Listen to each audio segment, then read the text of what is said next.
Ultimately, we all have to decide for ourselves what constitutes failure, but the world is quite eager to give you a set of criteria if you let it. So I think it is fair to say that by any conventional measure, a mere 7 years after my graduation day, I had failed on an epic scale.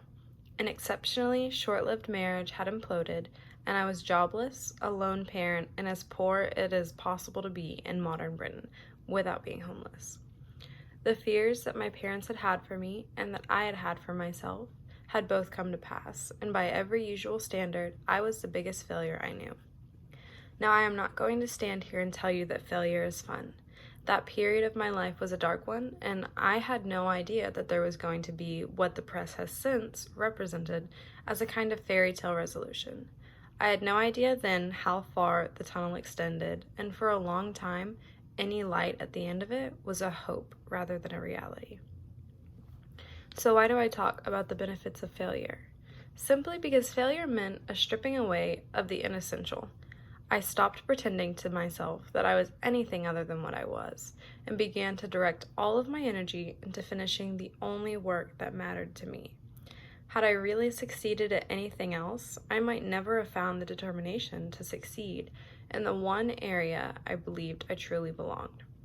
I was set free because my greatest fear had been realized, and I was still alive, and I still had a daughter whom I adored, and I had an old typewriter and a big idea. And so rock bottom became the solid foundation on which I rebuilt my life. You might never fail on the scale I did, but some failure in life is inevitable. It is impossible to live without failing at something unless you live so cautiously that you might as well have not lived at all, in which case you fail by default. Failure gave me an inner security that I had never attained by passing examinations. Failure taught me things about myself that I could have learned no other way. I discovered that I had a strong will and more discipline than I had suspected. I also found out that I had friends whose value was truly above the price of rubies. The knowledge that you have emerged wiser and stronger from setbacks means that you are, ever after, secure in your ability to survive. You will never truly know yourself or the strength of your relationships until both have been tested by adversity. Such knowledge is a true gift, for all that it has painfully won, and it has been more than any qualification I ever earned. So given a time turner, I would tell my 21-year-old self that personal happiness lies in knowing that life is not a checklist of acquisition or achievement. Your qualifications, your CV are not your life, though you will meet many people of my age and older who confuse the two. Life is difficult and complicated and beyond anyone's total control, and the humility to know that will enable you to survive its veracity. Now, you might think that I chose my second theme, the importance of imagination, because of the part it played in rebuilding my life, but that is not wholly so. Though I personally will defend the value of bedtime stories to my last gasp, I have learned to value imagination in a much broader sense.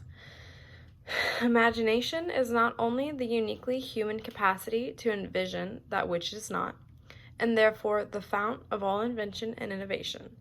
In its arguably most transformative and revelatory capacity, it is the power that enables us to empathize with humans whose experiences we never shared. One of the greatest formative experiences of my life preceded Harry Potter, though it informed much of what I subsequently wrote in those books.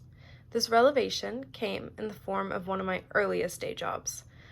Though I was sloping off to write stories during my lunch hours, I paid the rent in my early 20s by working at the African Research Department at Amnesty's international headquarters in London. Many of my coworkers were ex-political prisoners, people who had been displaced from their homes or fled into exile because they had the humanity to speak against their governments. I shall never forget the African torture victim, a young man no older than I was at the time who had been mentally ill after all he had endured in his homeland. And as long as I live, I shall remember walking along an empty corridor and suddenly hearing a scream of pain I had never heard since. Every day of my working week of my early 20s reminded how incredibly fortunate I was to live in a country with a democratically elected government where legal representation and a public trial were the rights of everyone. Every day I saw more evidence about the evils humankind will inflict on their fellow humans.